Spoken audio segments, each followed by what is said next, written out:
Les ondes de Limo. Osez la curiosité pour votre bien. Anne-Sandrine Di Girolamo.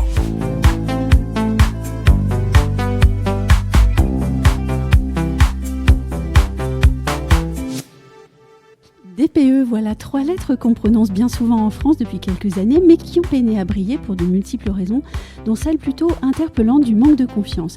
Il y a quelques jours, la ministre du Logement, Valérie Létard, a présenté, je cite, un plan ambitieux pour restaurer la confiance dans cet outil central de la politique du logement et de la rénovation énergétique en France. Et c'était bien évidemment l'occasion pour moi que d'inviter au micro Pierre Évrard, associé chez Synergiec. Bonjour Pierre Évrard. Bonjour Anne-Sandrine Di Girolamo. Que pensez-vous de l'initiative de Valérie Létard qui vient voler au secours du soldat DPE ? Je dirais que c'est une excellente démarche parce que ça vient au secours en effet du DPE, mais quelque part ça vient aussi au secours de la rénovation énergétique au sens large. Nous sommes en 2025, on se rend compte que, c'est encore un peu le Far West et qu'on a besoin justement de ces schémas de professionnalisation, d'augmenter des critères de qualification, de certification, quelque part de contrôle. Mais tout comme pour les diagnostiqueurs, tout comme tous les autres acteurs de la chaîne, on doit vraiment tous augmenter et vraiment monter en gamme. Et oui, on était peut-être un peu surpris, de façon positive, par le fait que la ministre, elle évoque clairement des fraudes et des disparités dans les résultats. Ça, c'est quand même un tournant dans sa communication aussi. Oui, en effet, Anne-Sandrine, parce que quelque part, l'État... quand le DPE est sorti, c'était vraiment une méthode ultra fiable. On ne pouvait même pas la questionner. Oui, j'ai vécu ça à une époque, alors on savait... Alors que c'était questionnable. Alors que c'était questionnable, oui. Mais quelque part, l'État ne voulait pas le dire. Et là, on se rend compte que justement, et c'est extrêmement bien et extrêmement sain de se dire, il y a des choses qui marchent, il y a aussi des choses qui ne marchent pas. Et là, vraiment, on a une décision politique on va améliorer les choses. Alors, on va améliorer les choses, on va aussi contrôler, puisque la ministre annonce mettre en place des contrôles renforcés avec un plan qui est pas sévère, mais bon, voilà, il est bien établi. Alors, heureusement, parce que le DPE a vraiment évolué. Oui. La fameuse opposabilité, on rappelle, l'opposabilité, c'est pas uniquement le fait de j'achète un bien, le DPE était faussé, je peux me retourner contre le vendeur. Le DPE est devenu aussi et surtout un outil juridique sur lequel se basent les lois. Et donc, on doit vraiment faire extrêmement attention. Et c'est pour ça que cette prise de position et cette politique de Valérie Létard est extrêmement cohérente dans ce cadre-là. Et on pourra en parler un petit peu plus tard. L'impact du DPE maintenant sur la valeur des biens est de plus en plus importante, voire de plus en plus préoccupante, parce qu'on a souvent entendu parler de valeur verte. On pourra revenir sur la décote brune, parce qu'on a fait 2-3 analyses qui sont quand même assez précises et assez fortes. Et oui, on va effectivement en reparler plus tard, mais j'ai encore une question parce que ce communiqué, je l'ai lu avec attention et j'ai aussi lu avec attention ce paragraphe dans lequel on demande à quelqu'un qu'on connaît bien, Henri Buzicazo, d'imaginer un cursus spécifique de formation. Donc, on en est encore là, en fait ? Oui.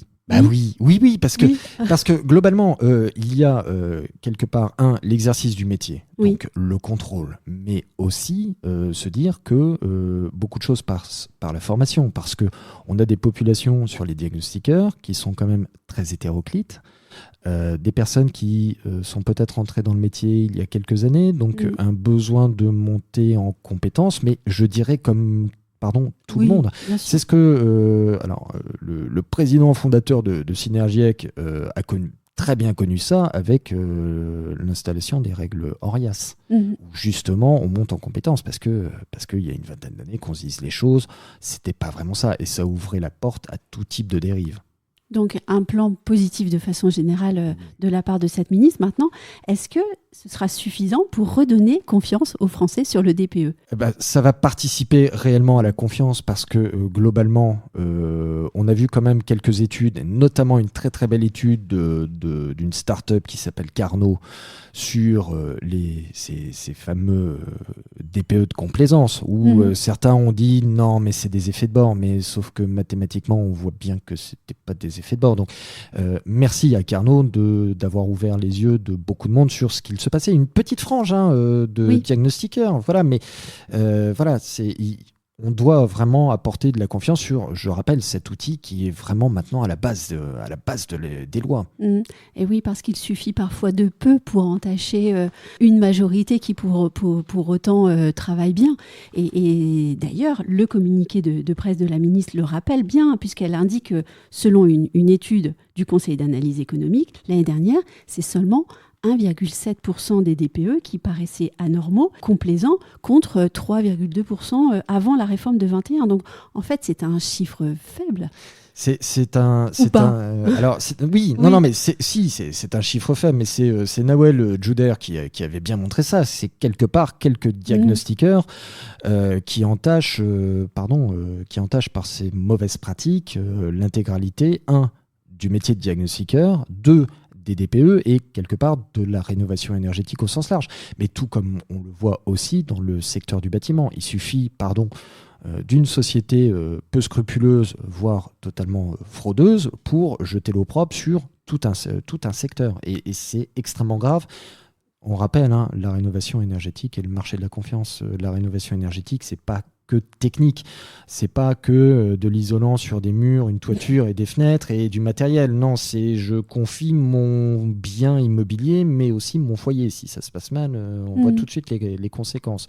Donc dès que quelqu'un, quelque part, a ce type de pratique, évidemment, ça casse la confiance alors qu'elle est vraiment essentielle sur ce marché. Une fois le blason du DPE redoré, que va-t-il se passer sur le marché immobilier français ?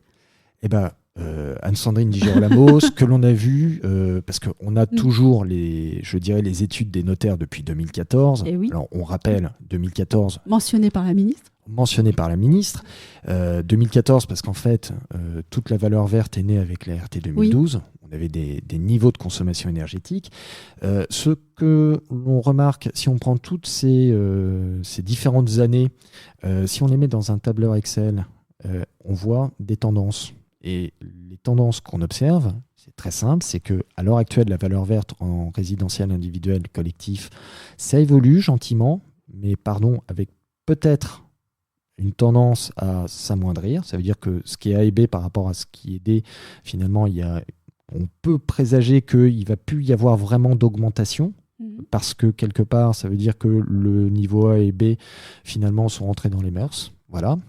Par contre, de l'autre côté, c'est que depuis Climat et Résilience, depuis 2021, on se rend compte que la décote brune ne cesse d'augmenter, et avec des tendances extrêmement marquées, et avec déjà des chiffres qui sont quand même extrêmement préoccupants. Il y a un effet repoussoir très important. Mais voilà, 2 chiffres. On rappelle des cotes brunes, donc finalement c'est les F et G par rapport à du D. Sur du résidentiel collectif, on a tout un flot de régions qui sont entre moins 7 et moins 10%, avec une tendance à perdre 2-3% par an. Sur d'autres régions, on est plutôt entre 12 et 15%. Et là, encore avec des accélérations extrêmement fortes. Et c'est depuis 2021, donc on est en 2025, donc on peut estimer que ce sont de vraies tendances. Ça veut dire que quand on fait ces courbes, on voit vraiment des lignes bien droites se définir depuis 2021. Et on rappelle, les questions de zone tendue, non plus court. Oui. Voilà. Et sur de l'individuel, la région Aquitaine, qui est une très très belle région, sur des maisons individuelles, la chute moyenne est de moins 25%. Donc là, ça pose de véritables questions sur la valorisation, la valeur vénale. Et oui, donc le DPE, marqueur patrimonial. Oui. De plus en plus. De plus en plus. C'était déjà le cas, mais là, vraiment, ça veut dire qu'au-delà des réglementations, le DPE est vraiment rentré dans la tête du consommateur lambda, du consommateur français quand il fait une acquisition d'un bien immobilier. Alors j'ai une dernière question. Vous, dont le métier est de permettre, financièrement parlant, la rénovation énergétique, si je peux me permettre de le dire comme ça. Oui, c'est exactement ça, Okay. Sandrine.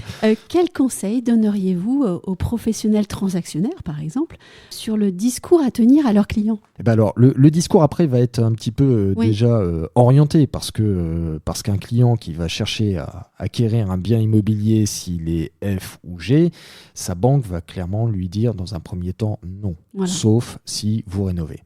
Par contre, ce que nous faisons quand on accompagne nos clients, alors bien sûr beaucoup de copropriétaires, c'est de montrer finalement, parce que maintenant on a des partenariats pour analyser ça, c'est de dire, et c'est génial d'avoir ces éléments-là à l'heure actuelle, parce qu'avant, on rappelle, on faisait surtout, les personnes investissaient et attendaient un retour sur investissement qui était calculé uniquement par les économies d'énergie.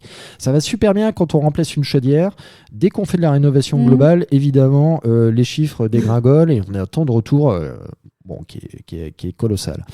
Quand on prend en compte ces éléments-là, on est maintenant en capacité de dire, si vous rénovez à la sortie, peut-être que vous allez gagner, selon votre zone, X%.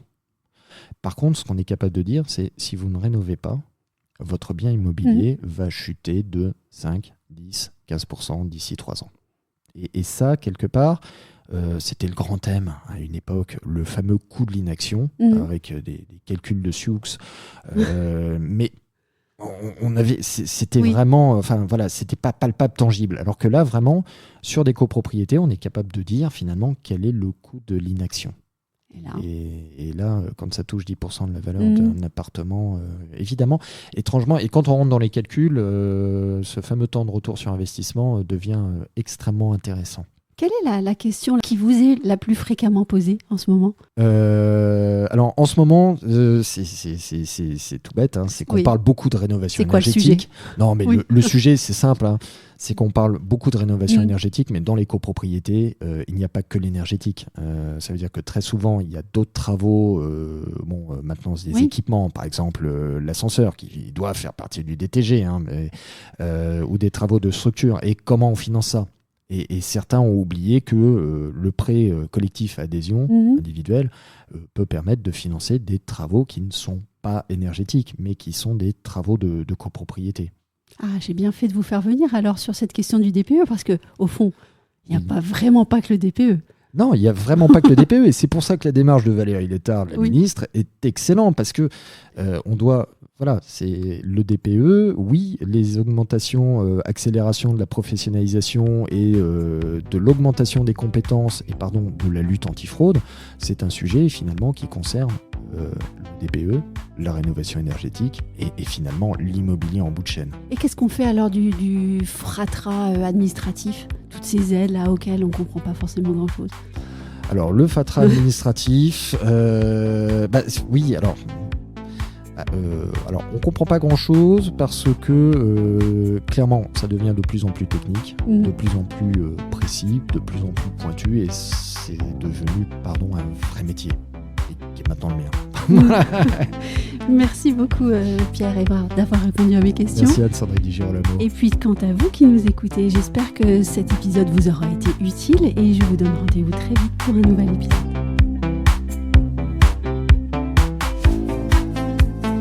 Retrouvez les Ondes de Limo sur ondedelimo.com, les réseaux sociaux et la newsletter.